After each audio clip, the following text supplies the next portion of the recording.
Podemos voltar, ô Rubem? Estou à sua disposição, minha amiga. Pode fazer as perguntas. Vamos voltar? Então, vamos lá.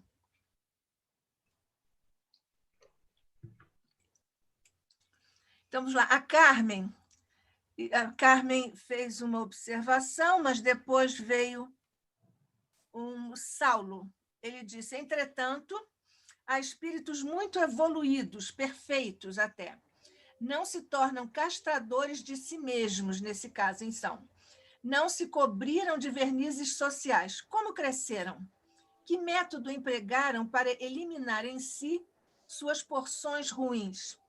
Quando surgem porções ruins no self, elas provêm do ego? O que é diluir a sombra na realidade existencial? Como fazê-lo? Bom, você fez 3 perguntas aí, né? A culpa é do Saulo, ele que fez. Pois é. Faz a primeira para a gente fazer por etapas, por favor. A gente faz a primeira, responde, depois você faz a segunda. Isso. Repete, por favor. Ele diz que os espíritos perfeitos não se tornaram castradores de si mesmos e não se cobriram de vernizes sociais. Então, ele quer saber como é que eles cresceram, como cresceram. Perfeito, exatamente como foi demonstrado aqui.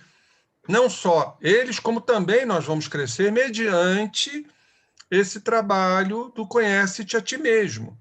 Isto. Se você não se conhecer, se você não se observar, isto é um exercício que Santo Agostinho nos recomenda na questão 919A de O Livro dos Espíritos, um trabalho que deva ser diário, porque traz uma mecânica, não só uma mecânica, mas uma dinâmica muito interessante, porque a natureza já nos proporciona que, neste período, o perispírito começa a soltar as suas amarras. Começa a haver a semi-libertação do perispírito, a emancipação da alma, para que o espírito ingresse no mundo que lhe é peculiar, mundo espiritual, enquanto o corpo físico fica adormecido, restaurando suas energias. Isso. Pois bem, então neste momento... Oi? Então, o método é socrático. É porque há outras pessoas também que perguntaram, e aí nós precisamos também atender mais outras pessoas. Perfeitamente. Então, não há como fugir essa regra. Vejam a pergunta de Allan Kardec, que eu sempre gosto de enaltecer e de realçar.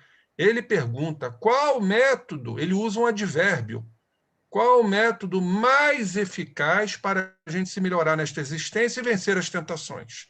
Então, ele usa o mais eficaz, significa que não há outro. Então, qual é o método mais eficaz? E Santo Agostinho nos dá a resposta, parafraseando Sócrates. Conhece-te a ti mesmo. Isso. Então, quando é que... Desculpe. Não, esse é o caminho, o autoconhecimento. Respondendo ao Saulo. Ainda ao Saulo, quando surgem porções ruins no self, elas provêm do ego? Vou fazer a segunda para você já fechar nas duas a resposta, tá bem? Tá bem, ok. O que é diluir a sombra na realidade existencial? Como fazê-lo? Perfeito. A primeira pergunta é: o que está no self veio do ego. Perfeito? Essas são as nossas experiências. Empiricamente falando, são as nossas andanças através das encarnações. A esteira encarnatória, como Jorge André falava, né?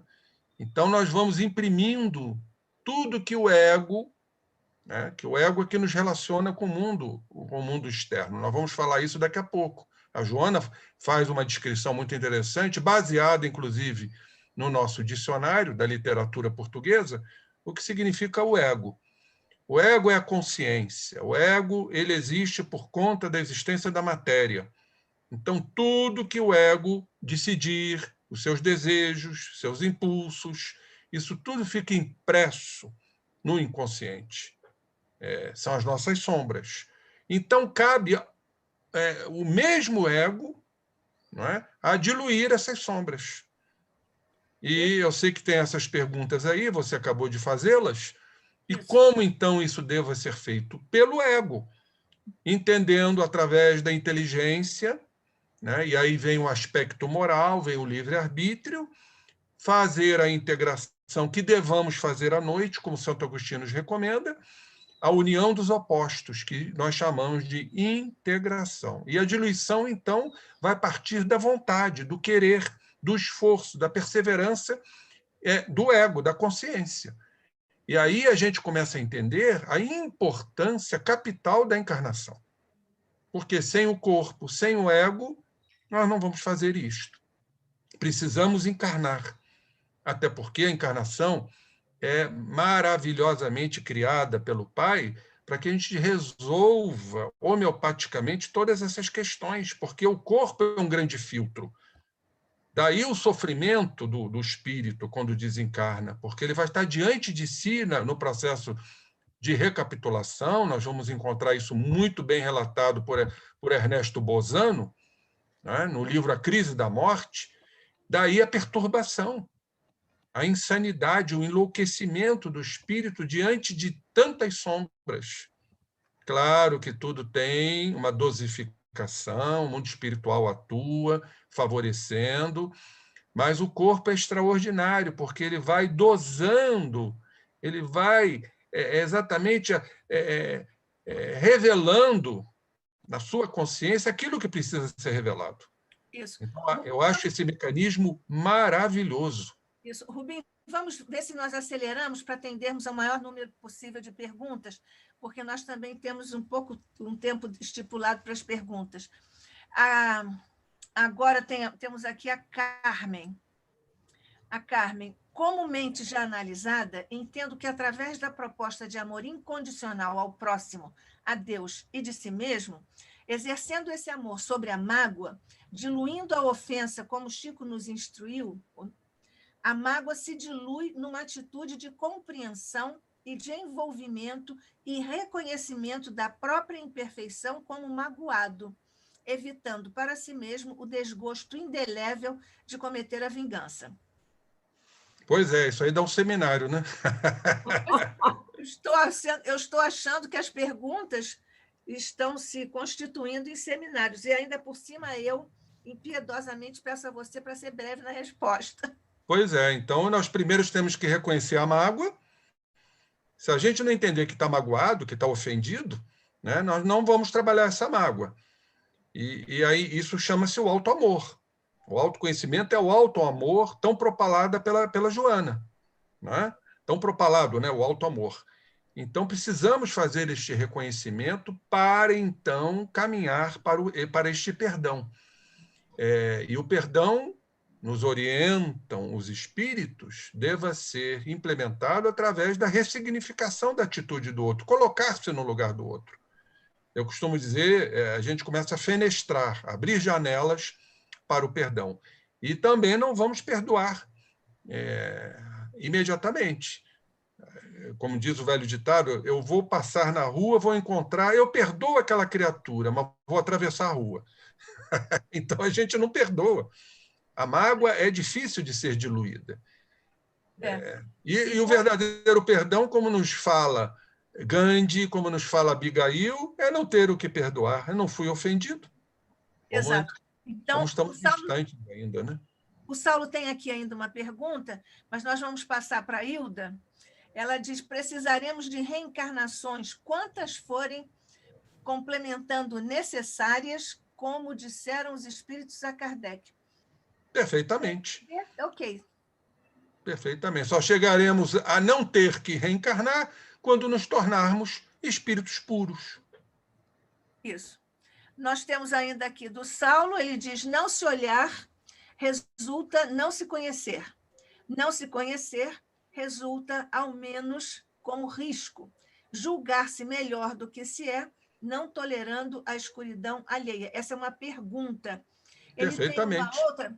Eu vou te pedir para englobar as duas respostas, porque ele fez uma outra e nós estamos sobre o tempo para a resposta. O que é aquela diluição?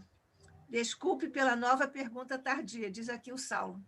Bom, a diluição eu já respondi, não é? É a integração dos elementos opostos pelo nosso esforço, pela nossa vontade, vamos diluindo as sombras que nos incomodam profundamente. E não se iluda, meu amigo Saulo, haja encarnação para isso. Isso. Agora, a primeira questão, a primeira pergunta, ela realmente é bastante comum entre nós, a gente se veste. Se veste de uma aparência, de uma máscara compensatória ante as nossas fragilidades psicológicas, de uma criatura poderosa, de uma criatura importante, que, em verdade, não representa a nossa realidade. E aí, mediante, né, esse poder, esse padrão de poder, que é ilusório, nós começamos a submeter os outros, a humilhar os outros, a se sentir superior aos outros. Então, se não houver esse trabalho de reconhecimento de si, nós não vamos, em verdade, tirar ou destituir, podemos dizer assim, esse rei que está em nós, esse manto esfarrapado que carregamos. Eu digo esfarrapado porque todo esse processo vai nos levar à infelicidade. Então, não é o manto do rei, é o manto esfarrapado do rei. Ok. Então, nós vamos voltar agora para o conteúdo, a sua apresentação, e vamos resolver aqui, vamos fazer as perguntas. Resolver significa reservar um pouco de tempo ao final para você trabalhar as perguntas, tá bem? Mas nós vamos fazer um outro intervalo, né, Nádia? Mas de qualquer maneira, vamos ver se nós fazemos mais perguntas nesse segundo bloco, que é para as coisas não ficarem muito, para usar a palavra, diluídas ao longo Perfeito. do tempo, e às vezes as pessoas não conseguem também nem reelaborar a própria pergunta que foi feita. Então, vamos lá. Então, prosseguindo, né? Isso. Vamos voltar agora e já falar de Jung. Nesse livro, Psicologia e Alquimia, lá no primeiro capítulo, que ele fala da introdução à problemática da psicologia religiosa da alquimia. Sempre trazendo a bibliografia para aqueles que queiram pesquisar. E Jung nos diz, então, que a problemática dos opostos, estávamos falando bastante sobre isso, suscitada pela sombra, desempenha um papel muito importante e decisivo na velha alquimia, uma vez que conduz à unificação dos opostos. Falamos aí da integração, da unificação e da diluição no decorrer da obra. Então, ele cita aqui uma forma arquetípica, né, do hieros gamos. Ele chama de núpcias químicas. Interessante essa colocação alquímica, né? É um casamento químico. A integração, para que haja diluição, vamos criar aqui um esquema aqui para vocês entenderem, né? Um exemplo. Vamos dizer que vocês têm H2 e tem o O, ou seja, 2 moléculas de hidrogênio e uma de oxigênio. São opostos, não é isso? Então, nós vamos promover esse hierogamos, essa núpcia química, que é o que chamamos de integração. E aí vai haver a diluição. Vai deixar de ser totalmente H2 e vai deixar de ser totalmente oxigênio. Para ser o quê? H2O, água. Exatamente isso acontece no campo psíquico, fazendo recrudescer aqui a velha alquimia, né? A velha alquimia prega exatamente isso. É um arquétipo, tá? É um modelo que nós carregamos, que todos nós temos, está ligado ao inconsciente coletivo, que é exatamente um patrimônio da humanidade que nós carregamos, e, por conta disso, está ligado ao nosso coletivo, às nossas reencarnações. Então, é uma forma arquetípica do hierogamos, que é das núpcias químicas, muito bem colocada aqui por Jung. Diz ele, nesta, os opostos supremos sob a forma do masculino e do feminino, a nossa bissexualidade da alma, que ele diz aqui é o yang, masculino, e o yin, no chinês. Eles se fundem numa unidade em que os contrários desaparecem. Olha como Jung coloca, a unidade é esta incorruptível. Eu gosto muito das palavras, porque elas têm muita força. É uma unidade incorruptível, quer dizer, não vai haver desunião. E é o nosso caminho criarmos a uniformização, a unificação, que vem pela integração, que vem pela diluição, né, de nossas sombras. Um dia vamos nos tornar esses seres que poderíamos chamar de suprassexuais, porque já experienciamos todos os caminhos no campo da polaridade masculina, na sexualidade de periferia masculina, assim como também da polaridade feminina. É o Yang e o Yin do chinês.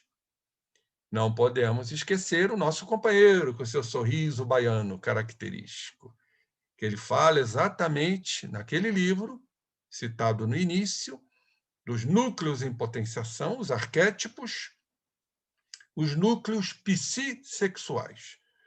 Vamos ver como o Andréia nos coloca. Diz ele, quando essas forças, ânimos, masculina, e ânima, a força feminina, estão bem conjugadas, ou seja, equilibradas, porque todos nós homens carregamos esse ânima, e as mulheres carregam o seu lado ânimos, a força masculina, comprovando esta bissexualidade da alma. Quando diz, mas a alma não tem sexo como imaginamos, o sexo de periferia, mas ela traz as duas potencialidades. Então, quando essas forças estão bem conjugadas, são mediadores equilibrados e construtivos, energias construtivas, energias sexuais construtivas, entre o consciente, o ego, e o inconsciente, o nosso self, a nossa totalidade. E a natureza, tanto a masculina quanto a feminina, estará sempre buscando o seu outro lado, complementar, para realizações e afirmações. Vamos dar um exemplo, né? Homens que trazem essa força feminina dentro de nós, no inconsciente, ânima. Tem horas que nós buscamos esta energia sexual. Como, por exemplo, para acariciar uma criança, para botar uma criança no colo. É um lado feminino, um lado mais singelo, um lado mais delicado. E o contrário também acontece. A mulher ânima, muitas vezes, né, vai exercer essa força ânimos, coisas que seriam compatíveis com o homem. Por exemplo, tomar uma decisão, dirigir um caminhão. Nós temos um exemplo no livro do Jorge André, As Forças Sexuais da Alma, que todos, obviamente, já leram, que ele fala do casal, né? do Chopin. Esqueci agora o nome dela, me ajudem aí. Qual é a companheira do Chopin? Frédéric Chopin. Todo mundo esqueceu, né? Jorge Sand. Isso, Jorge Sand. Então, Jorge André nos fala no seu livro, né, que estavam os dois, né, passando lá uma temporada. É um exemplo magnífico.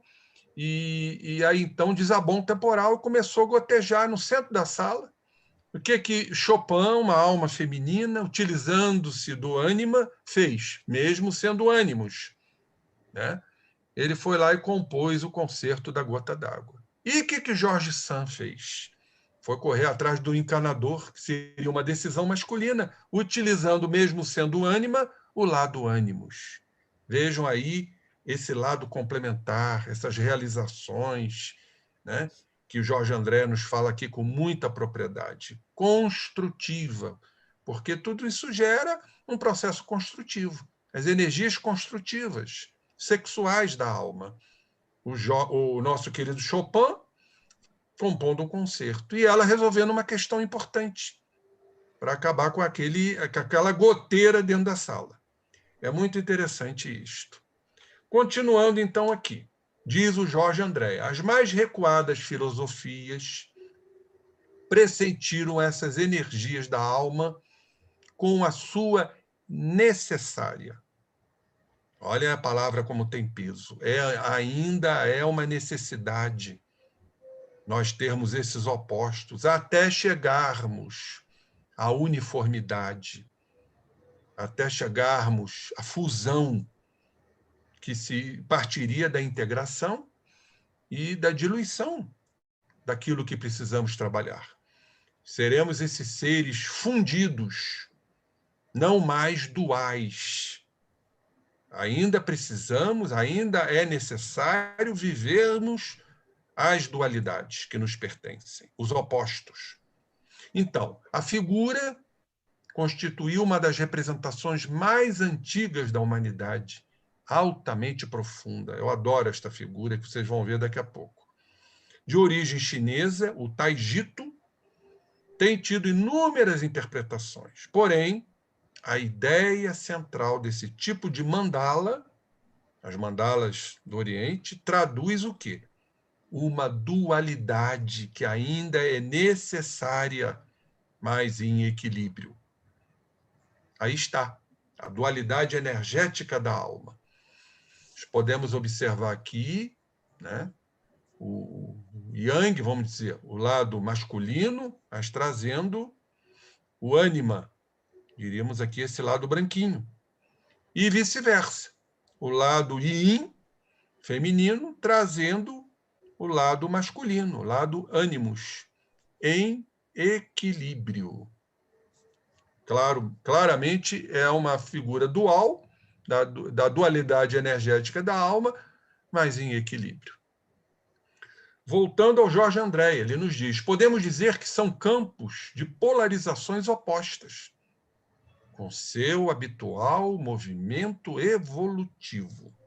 Isto é, à medida que os instintos, como forças da alma que ainda carregamos, fossem maturando, olha a maturação, para posições mais positivas, né? Os vórtices, os centros de força, que constituem os seus campos vibratórios, vão se aperfeiçoando, se iriam aperfeiçoando. E, consequentemente, as forças sexuais também que por aí trafegam.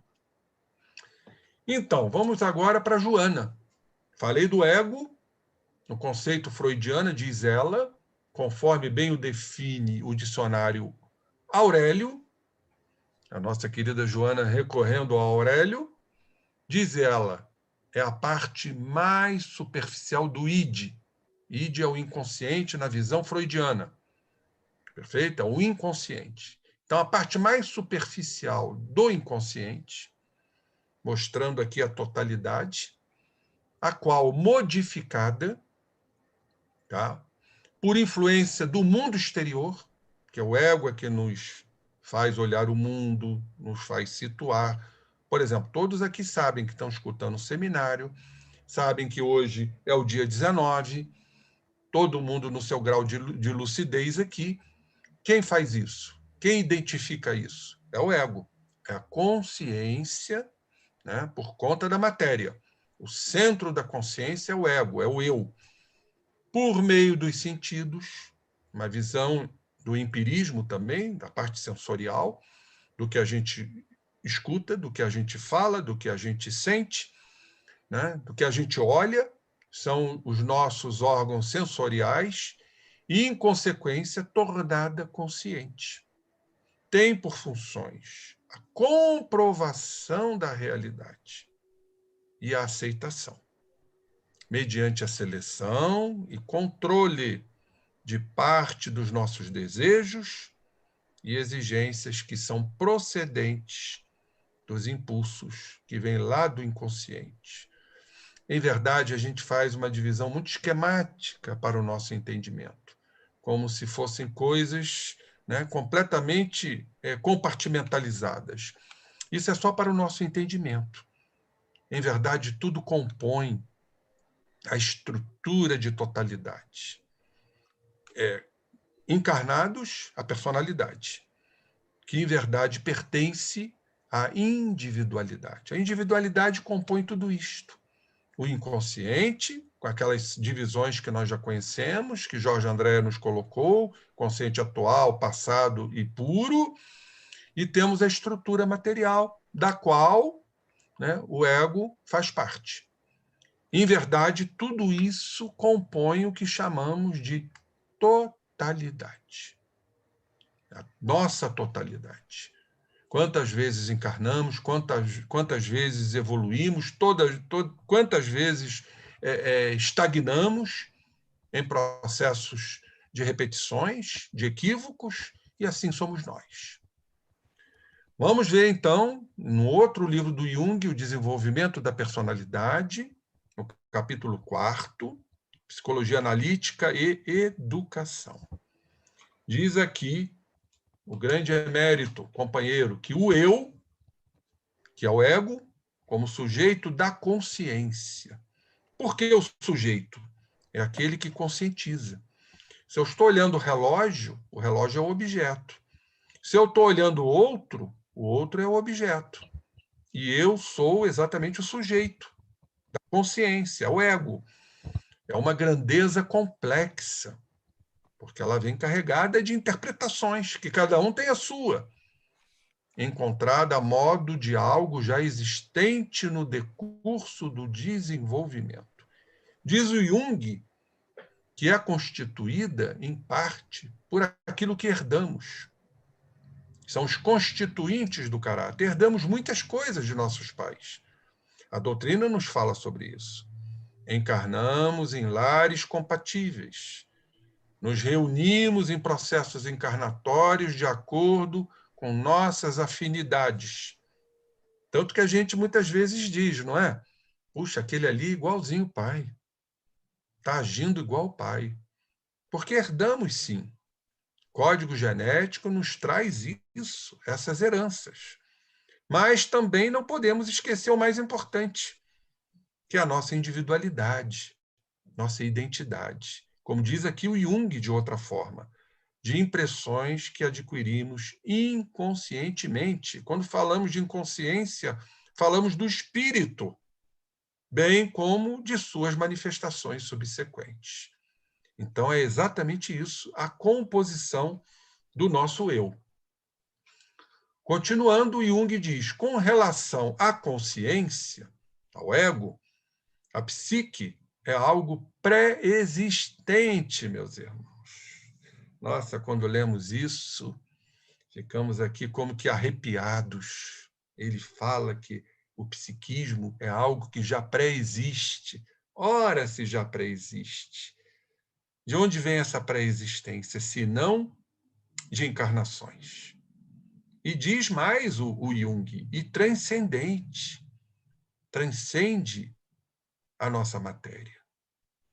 Quer dizer, tudo é estruturado naquilo que experienciamos. Diz ele, poder-se-ia designá-la à maneira de Duprel como sujeito transcendental. Eu poderia, né, ser ousado aqui e colocar como o sujeito espiritual, que é a transcendência. Duprel, aí está ele, Karl Duprel, foi um filósofo alemão, estudou o espiritismo, Karl Duprel, que encarnou em 1839 e desencarnou em 1899. Vamos voltar ao Jung, na Psicologia e Alquimia, no 2º capítulo. Então, diz ele aqui, agora falando do self. Tal centro, e designado pelo nome de si mesmo, o self, a nossa totalidade, cujo centro, sabemos, é a presença do reino de Deus em nós, o inconsciente puro, a visão Jorge Andreana, que deve ser compreendido como a totalidade, é a nossa totalidade, eu acabei de falar isso agora há pouco, da esfera mental, da esfera psíquica. O si mesmo não é apenas o ponto central, meus irmãos. Não é só aquele centro, não é só o reino de Deus, mas também tudo. Nossa totalidade, é o tudo, é o todo. É a circunferência que engloba tanto a consciência como o inconsciente, nos fala Jung. Então, também o ego, a consciência, pertence ao self. Olha que interessante. Ele é o centro dessa totalidade, o self. Do mesmo modo que o ego, aí ele faz a distinção, é o centro da consciência. Mas, em verdade, engloba tudo. Nós somos seres englobados e não divididos, segmentados e compartimentalizados. Essa é a grande realidade. Vamos continuar aqui no Jung, em outro livro, sobre estudos sobre psicologia analítica, no segundo capítulo da personalidade humana. Diz ele: dei a este ponto central o nome de si mesmo, Selbst, em alemão. Intelectualmente, ele não passa de um conceito psicológico, de uma construção, olhem como Jung coloca, que serve para exprimir o incognoscível, o desconhecido. Pois é, que obviamente ultrapassa os limites da nossa consciência, da nossa capacidade de compreensão. E ele termina aqui dizendo: o si mesmo, o self, a essência, o centro, também pode ser chamado o Deus em nós. O que precisamos mais é para definir esse espírito, esse estudioso da mente humana. Eu lamento que muitos estudiosos de Jung ainda consideram Jung numa visão materialista. Então está bastante claro aqui. O self, o si mesmo, o centro, é o Deus em nós, que nós conhecemos naquele gráfico do Jorge Andréa. Continuando, ele diz: os primórdios de toda a nossa vida psíquica parecem surgir inexplicavelmente desse ponto, porque foi Deus que nos criou, não é isso? E as metas mais altas e derradeiras parecem dirigir-se para ele. O que precisamos mais, companheiros? Carl Gustav Jung, as metas mais altas, supremas e derradeiras. Olha aí o português, ou seja, finais, parecem dirigir-se para esse Deus. É quando nos tornaremos espíritos puros. Tal paradoxo é inevitável, como sempre que tentamos definir o que ultrapassa, diz ele, os limites de nossa compreensão. E realmente ultrapassa os limites daquilo que compreendemos. Temos uma ideia vaga, mas não sabemos ainda absolutamente nada. Vamos voltar para Joana? Nele se encontram, está falando do ego, né? Portanto, os impositivos dos nossos instintos, aquilo que imprimimos, que experienciamos, os nossos instintos, que obviamente ainda se derivam do prazer, do princípio do prazer e pela compulsão ao desejo de ter, né? E ainda não entendemos o desejo de ser. Nós precisamos lutar pelo autoconhecimento para sermos. São esses impulsos que todos carregamos, o resultado dos instintos, procedente daquelas faixas primárias da evolução. Nós trazemos muito do animal, né? Sabemos disso, tanto que temos o primeiro andar do cérebro, que Calderaro coloca muito bem, né? Onde está o nosso inconsciente, as nossas experiências, onde está a zona das emoções, a esfera límbica, o primeiro andar do cérebro, onde estão ainda impressas as experiências da nossa evolução primária, que se destacam em oposição quase dominante contra a razão. A razão vem do ego, da compreensão, da consciência. É esse elevador que é muito interessante, né? Ainda estamos trabalhando os instintos, os automatismos que estão no primeiro andar do cérebro, lá no tronco cerebral. Quem faz isso? O ego. Por isso, a contínua luta entre o ego e o self.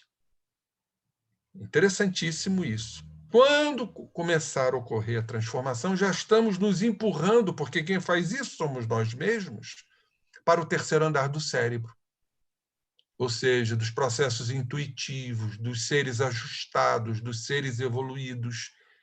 Tanto que isso é muito bem representado no estudo neuroanatômico do terceiro andar do cérebro, ainda extremamente inexplorado. Ainda não sabemos o que se encontra nesse terceiro andar do cérebro, neuroanatomicamente falando.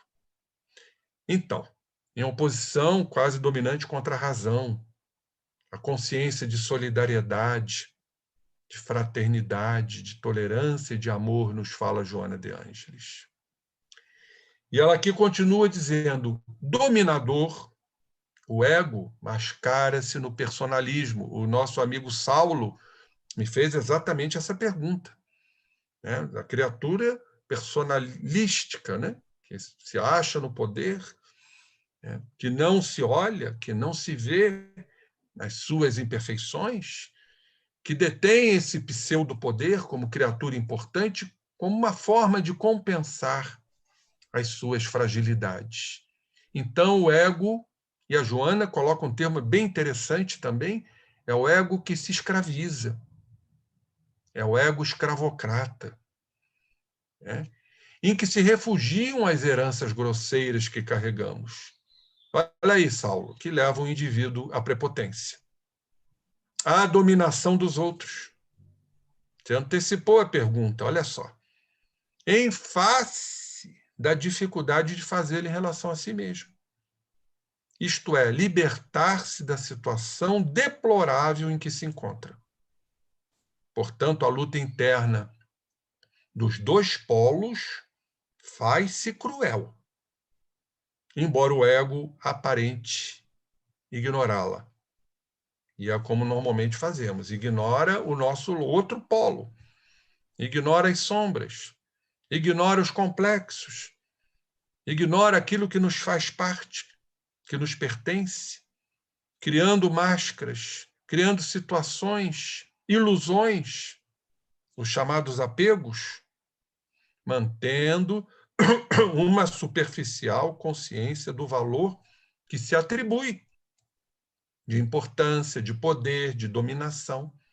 Então, essas criaturas realmente têm muitas dificuldades de fazer esse trabalho de autoconhecimento. Do poder que exterioriza, da condição ilusória com que se apresenta. É o que a Joana coloca como homens aparências. Sendo o self o arquétipo básico da vida consciente, a totalidade é o arquétipo da vida consciente, o princípio inteligente, cuja essência é Deus em nós, o que é o self? Nossa totalidade. É o somatório de todas as experiências evolutivas e sempre avançando para a centralidade, sempre avançando para a parte espiritual, o lado espiritual que chamamos de estado luminoso. Já falamos isso em outro estudo, mas Joana que repete. Então vamos mais uma vez lembrar do luminoso, do livro Psicologia e Religião, de Carl Gustav Jung, que nos diz claramente aqui. Eu gostaria de deixar bem claro que, com o termo religião, não me refiro a uma determinada profissão de fé religiosa. Religião dogmática. Está aqui nos apontando para o lado espiritual. A espiritualidade, o nosso lado espiritual. A verdade, porém, é que toda confissão religiosa, quando a criatura realmente está nessa confissão religiosa, no religare, por um lado, se funda, por um lado, na experiência do luminoso, do espiritual, e por outro, na pistis, na chamada fidelidade, na lealdade, na fé e na confiança em relação a uma determinada experiência de caráter espiritual, luminoso, e, com isso, uma mudança de consciência que daí resulta. Nós, de certa forma, estamos vivenciando isso, experienciando isto. Todos aqui espíritas, nesse trabalho, estão voltados para essa experiência espiritual. Cada um com a sua peculiaridade, que está de acordo com a sua evolução. Mas não há a menor dúvida, meus irmãos, que, a partir do momento que adentramos esta doutrina racional, lógica, coerente, nós estaremos já mudando as nossas consciências. Isso é indubitável. Costumamos dizer que quem entra para a doutrina não retrocede. Não retrocede mesmo. Vai haver, claro, de acordo com os processos evolutivos pessoais, mas vai haver uma mudança de consciência. Tanto que o Jung fala aqui, ó, um dos exemplos mais frisantes e que conhecemos, nesse sentido, foi a metanoia, foi a conversão de Paulo às portas de Damasco, uma das passagens mais lindas que conhecemos. Quando ele ali se prosterna, genuflexo, diz para o Cristo. Isto é a frase mais dignificante, clara, insofismável de um processo de conversão. Que queres que eu faça, Senhor? Sabemos desse diálogo. Saulo, na sua vidência, porque a partir do momento da vidência, ele viu Cristo, os outros cavaleiros não viram. Sabemos que a vidência é uma faculdade anímica, pois era do Saulo, até então ele era Saulo, né? Só depois, então, ele foi cognominado de Paulo. Então, naquele momento, na sua vidência, ele passou a dialogar com Cristo.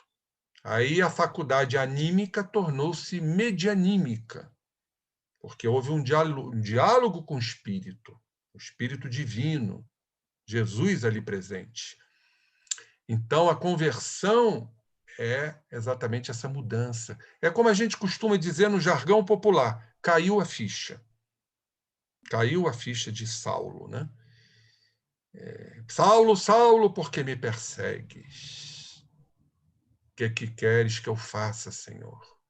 Então, poderíamos, diz o Jung, dizer que o termo religião, a verdadeira religião, a religiosidade, o religare, é uma atitude particular de uma consciência transformada pela experiência do luminoso, do espiritual. Vamos voltar a Joana. Ela diz aqui, ó, nessa dissociação dos polos, muitas vezes pode parecer que o indivíduo, a grande esforço, ele conseguiu a integração. Mas não conseguiu a integração. Ele está no esforço. Tem muitos que no esforço nem estão. Nós podemos transpor isso para o entendimento da porta estreita. Tem muitos que vão buscar a porta estreita, mas não vão conseguir transpô-la. Tem que haver exatamente, né, esse amadurecimento, vamos dizer assim, para que haja a integração, a diluição, são as criaturas predispostas. Tem outros que já estão idealizando, mas não conseguem. Nós vimos isso no estudo da porta estreita. E tem outros que não estão nem aí para isso. São os indiferentes. Mas aqueles que acham que conseguiram a integração acabam se surpreendendo com o terror da cisão, das dualidades inesperadas, que o levam a um transtorno profundo, principalmente quando essas sombras emergem e aportam a zona consciente. Especialmente se viveu em razão de um ideal que asfixiou o conflito. Conflito não visto, não compreendido, não entendido. Isso foi asfixiado por um outro ideal. Mas não solucionou Está com a ideia, mas não ouve a solução que nós já sabemos qual é. Despertando, portanto, com uma sensação de inutilidade, de vazio existencial, altamente sofredor para a criatura, vivendo esse momento de vazio existencial. Sucede que o ego, diz a nossa querida Joana de Anjos, exige destaque. Olha a vaidade aí, né? Sabemos que a vaidade é uma das grandes personas do medo. A criatura tenta aparentar aquilo que verdadeiramente não o é. Então, o ego exige destaque, quer compensação, quer aplauso, embora nos conflitos entre a razão e o instinto, originando-se nele um tipo de sede de água do mar, por viver ainda esses momentos, né, de egoísmo, pensando em si próprio, dá uma sede de água do mar. Vocês conhecem a frase do egoísta? Eu desejo o que eu não tenho. Que quanto mais ele tem, mais ele quer, porque não há um saciamento. É igual sede de água do mar. Você toma água do mar, não se sacia, que não é saciada por motivo óbvio. Mesmo encontrando compensações de prazer que ele cria, dos instintos que leva à compulsão do seu desejo, à insatisfação defluente da ansiedade do poder, que é um poder ilusório. A ansiedade do poder empurra a criatura, a sua vítima, ao transtorno depressivo, porque a sua ânsia de dominação termina por esvaziá-lo interiormente. Olha só, começamos a compreender, sob o ponto de vista psicológico e espiritual, a gênese da depressão. É a criatura que não consegue atingir esse poder, a ansiedade do poder, esse poder ilusório. E aí vem a frustração, vem a baixa autoestima, vem o sentimento de incompetência, de incapacidade. A criatura começa a se sentir totalmente impotente. E por conta disso, vem a culpa. Ou seja, o que faltou em mim para conquistar esse poder? Aonde eu errei?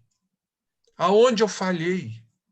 E nós sabemos que o sentimento de culpa é o processo básico dos transtornos depressivos. Continuando aqui. O mesmo ocorre, diz aqui a nossa querida Joana, na vida monástica, no período em que diminuem aquele entusiasmo, o egotismo, a visão de si próprio, no postulante ou no religioso. Quando ele é, então, acometido pela melancolia, que é muito comum acontecer isto, como disse anteriormente, são criaturas despreparadas para o posto, em que eles são violentados, sufocados, principalmente na área genésica, a castração, como chamamos, né? Então é acometido por uma melancolia, por uma tristeza, que se agrava no quadro depressivo, de autopunição, e que é falsamente interpretada como uma interferência demoníaca, pelo fanatismo que ainda vige em muitos setores da fé espiritualista, lamentavelmente. Por isso, nós temos que ter entendimento das criaturas preparadas para isso, que castram, inclusive, a sua sexualidade, a castração construtiva. O que vemos é uma castração destrutiva de criaturas que, por opção, né, até por orientações de familiares, vão adentrar esses setores da fé espiritualista sem estarem devidamente preparados, psicologicamente e espiritualmente.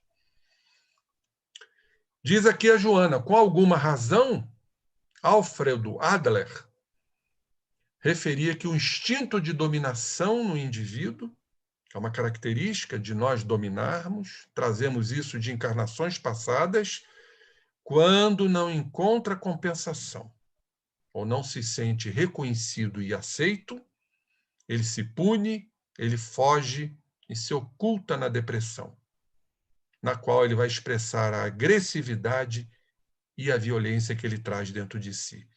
Para quem não conhece, aí está Alfred Adler, psicólogo austríaco, fundador da psicologia do desenvolvimento individual. Vamos, então, entender esta compensação, né, que falamos aqui atrás, né? É um termo muito utilizado por Alfredo Adler e que Jung nos traz aqui no livro Tipos Psicológicos, no 11º capítulo, que fala das definições. O que é uma compensação? Compensação. Deixa eu ver aqui na minha... Significa o quê? Equilibração ou substituição. É um equilíbrio, é uma substituição. O conceito foi introduzido propriamente citando o mesmo Alfredo Adler na psicologia das neuroses.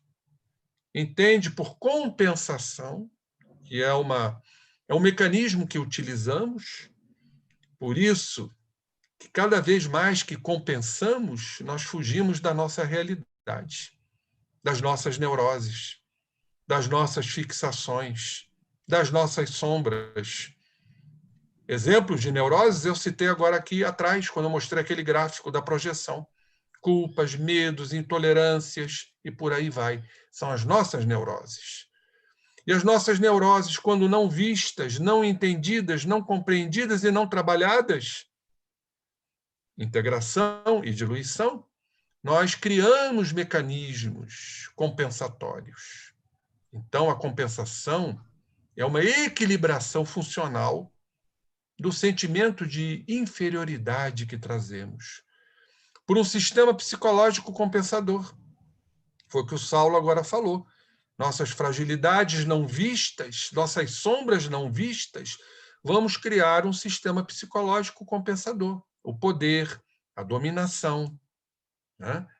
O controle sobre os outros, são as personalidades controladoras, comparável ao desenvolvimento também físico, compensador de órgãos nas deficiências orgânicas. Isso acontece no corpo também. Quando um órgão está com alguma deficiência, vem um outro compensar. É como se um outro órgão, né, ajudasse este órgão deficiente. E assim, psicologicamente, também o fazemos. Voltando a Joana. Nesse sentido, o paciente não tem problema, pois que o estado em que se encontra, de alguma forma, mediante esta compensação, lhe faz bem.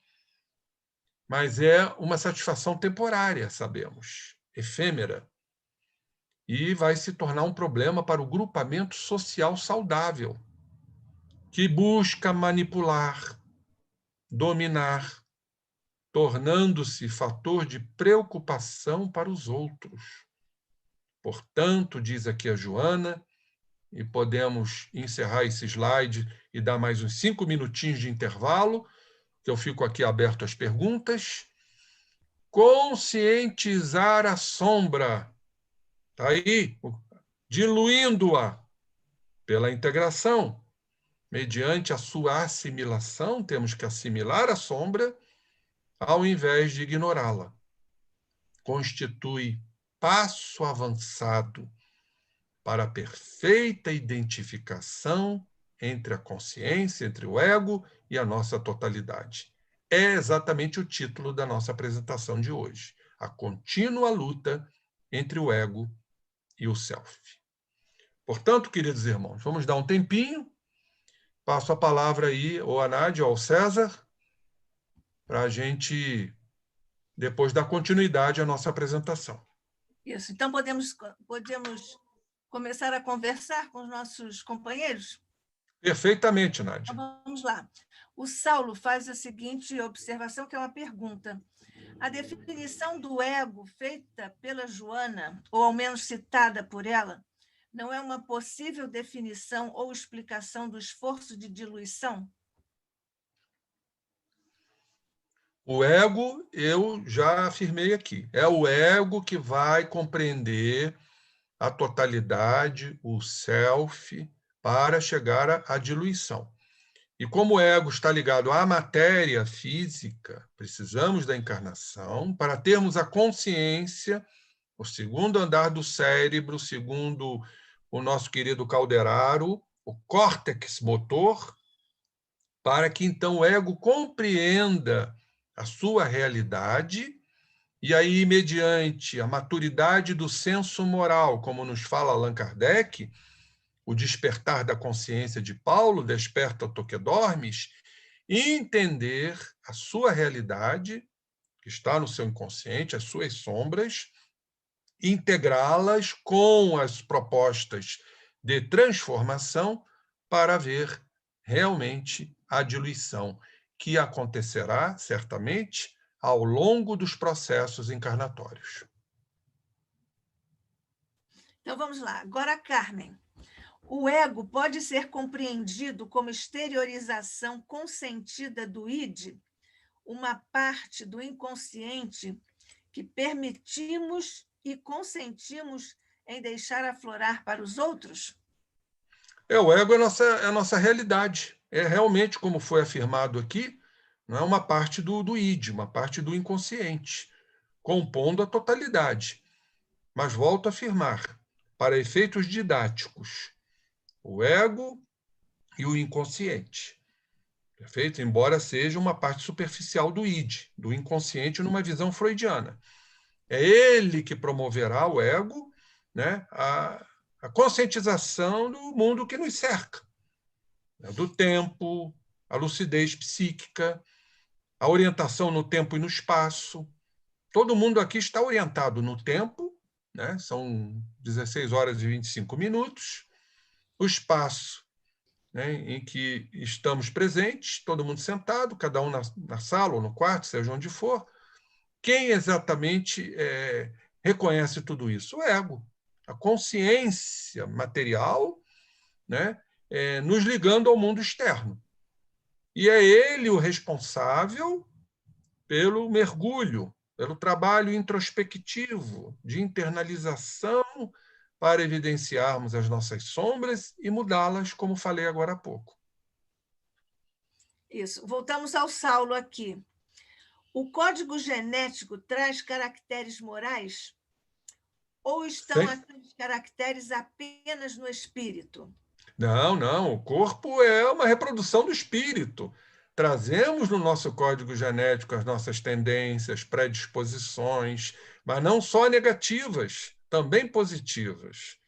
Tudo está íncito lá no nosso código genético, lá no DNA, ácido desoxirribonucleico, os ácidos, né, nucleicos, né, que compõem aquelas bases fabulosas, 3 bilhões de bases nitrogenadas, é algo ainda inapreensível para todos nós. Temos uma ideia muito vaga. Mas o código genético é exatamente as nossas tendências e predisposições ali estão inseridas. Interessante o que a epigenética nos traz, a revolução da genética. Não somos mais escravos do código genético.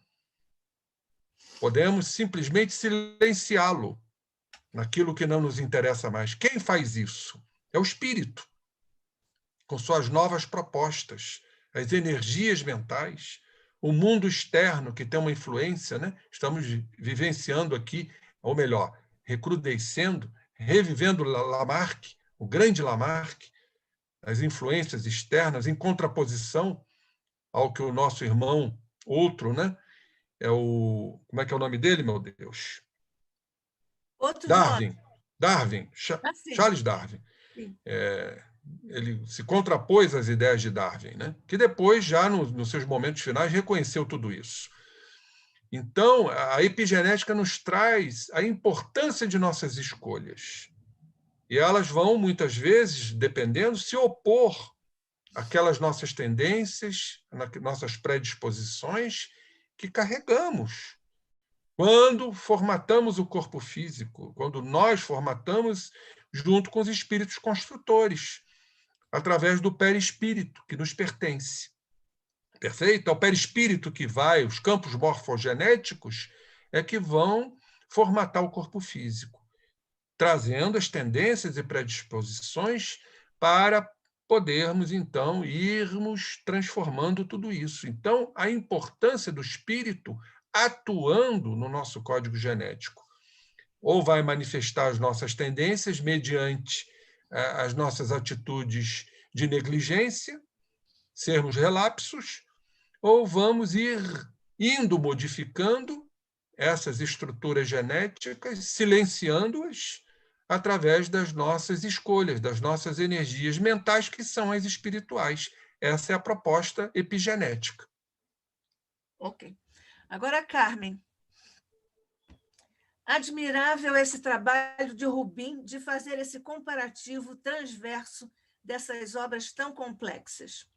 Acredito que sem esta análise, eu pessoalmente não teria condição de perceber tais paralelos e interpretações que estão bem acima do meu padrão intelectual e de informação, já que atuo em outras áreas.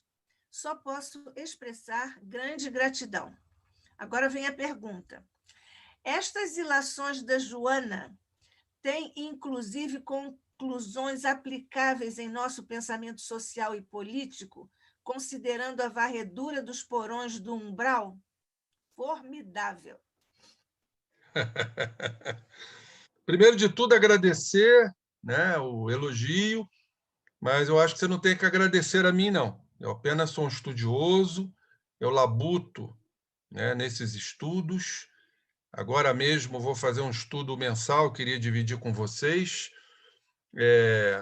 com a Associação Médico Espírita de Blumenau, Santa Catarina, a partir do mês que vem, o estudo sobre a visão da Joana de Ângeles nas análises dos transtornos mentais. É muito interessante esse estudo, que é um livro do Gelson, nosso querido Gelson, psicólogo, irmão do Gilson, presidente da AME Brasil. Então, o que eu faço é estudar. Você não tem que agradecer a mim. Você tem que agradecer ao Instituto de Cultura Espírita do Brasil. É o instituto que nos traz estas possibilidades, estas oportunidades, através não só de mim, mas como de outros oradores, a que realmente essa cultura se amplie. A gente vai ampliar a cultura escutando, estudando. Vocês estudam? Eu também estudo. E então apenas fui designado pelo Instituto de Cultura Espírita do Brasil. Eu agradeço a todos, principalmente ao professor Jorge André, que criou esta cadeira. Antigamente era só o pensamento de Joana de Ângeles, eu e a nossa irmã Luzia, e isso já tem mais de uma década. E como eu cresci estudando e compreendendo todos esses aspectos. Agora, companheiro, a sua pergunta é muito importante. Fica essa pergunta como quando a gente começa a ver como esta política, me desculpe dizer, sabe, eu uso uma palavra forte, mas eu não preciso, eu preciso revelar isso a vocês, é o que eu penso. A política sórdida. O que estamos vivenciando é uma política sórdida, infelizmente. E só vamos mudar isto mediante tudo que está sendo apresentado. E não há outro caminho a não ser a educação moral. Nós não vamos mudar a cúpula sórdida que estamos aí testemunhando, mas nós temos obrigação de mudar a base. E a base é implementada em casa. Educação moral.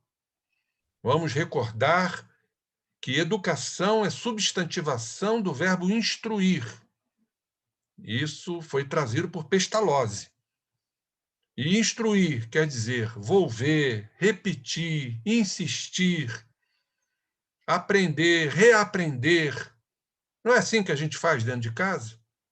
Repetindo conceitos para os nossos filhos, para que isso fique impresso no psiquismo deles.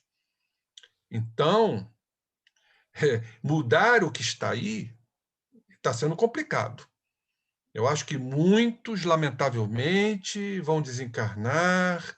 Não estou aqui julgando. Quem sou eu para julgar? Mas serão degradados, como diz o Evangelho, para orbes onde há prantos e ranger de dentes. Quando estamos vendo essa humanidade em sofrimento, a saúde em sofrimento, a educação em sofrimento, mediante interesses pessoais. Vamos lá no Livro dos Espíritos. Qual o sinal mais característico da imperfeição humana?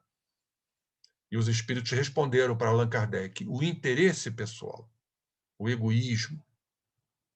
Então, respondendo à sua pergunta, eu não vejo, por hora, solução do que está aí politicamente falando, mas eu vejo a solução nas criaturas moralizadas, dos filhos moralizados, não só daqueles que virão encarnar no nosso planeta para trazer o processo evolutivo, mas aqueles que estão aqui encarnados, cada um com a sua responsabilidade. Cada um tem responsabilidade diretamente ligada ao lar.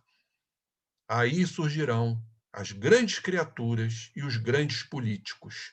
Assim aguardamos no planeta de regeneração. Isso. Vamos seguindo aqui. O Saulo pergunta: qualquer um pode experienciar o luminoso ou tal experiência só é acessível a partir de certo nível evolutivo, para nós indefinível tal nível evolutivo, embora alcançável? Não sei se ficou claro isso. A pergunta está meio truncada, né? Mas eu A sintaxe está entendi. meio quebrada, eu vou repetir tentando melhorar a intuação. Qualquer um pode experienciar o luminoso, ou tal experiência só é acessível a partir de certo nível evolutivo. Aí ele coloca uma vírgula, eu acho que deve ser assim. Esse nível evolutivo, para nós indefinível, para nós indefinível, mas é alcançável? Aí ele Nádia, posso ler? Sim, diga. Qualquer um pode experienciar o luminoso, ou tal experiência só é acessível a partir de certo nível evolutivo. Para nós, indefinível tal nível evolutivo, embora alcançável. Perfeitamente, Saulo. Nós sabemos que cada um age de acordo com a sua natureza, né? Vocês conhecem a metáfora do monge e do escorpião? Eu vou resumir, é uma historinha muito interessante, que o monge se joga na água para salvar o escorpião, é mordido, depois volta para salvar o escorpião, e os discípulos perguntaram: mestre, por que você fez isso? Quase morreu afogado para salvar um escorpião que ainda te morde? Qual foi a resposta do monge, que responderá à sua pergunta? Cada um age de acordo com a sua natureza. O escorpião agiu com a natureza dele, morder, e eu agi de acordo com a minha natureza. Ou seja, como é que o escorpião pode ter a compreensão do luminoso? É a partir exatamente, né, da criatura alcançar pela maturidade do senso moral. Aliás, a pergunta do Livro dos Espíritos na Lei de Progresso, 780 e 780A, responde muito bem isso, né? Primeiro, o desenvolvimento da inteligência, da compreensão, do estudo. Por isso, a importância do estudo que a doutrina espírita nos traz, para que depois, então, a partir da inteligência, nós possamos desenvolver a moral, que secunda o progresso intelectual, para chegarmos às asas da sabedoria, o conhecimento e o amor. E neste processo, nesta caminhada, neste tráfego de compreender, de estudar, de ampliação da inteligência, nós vamos, então, principalmente ao que nos traz a doutrina, por isso a importância dos estudos, do ESD, por exemplo, do estudo sistematizado da doutrina espírita, para alcançarmos esse estado espiritual denominado de luminoso.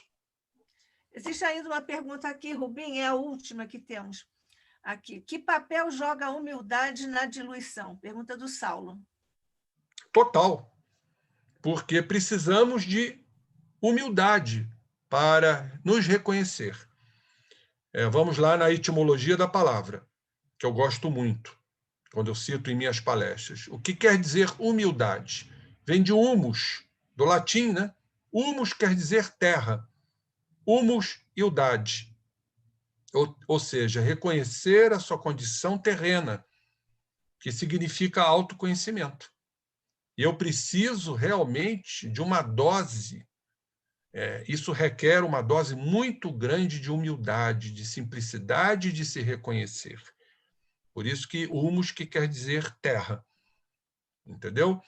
Então, se eu me reconheço humildemente, reconhecendo meus delitos, meus erros, meus fracassos, minhas limitações, eu humildemente me aceitando, eu vou então começar aquele trabalho dito nesse estudo de integração para ver a diluição. Então, sim, eu preciso, para o autoconhecimento, de muita e muita humildade.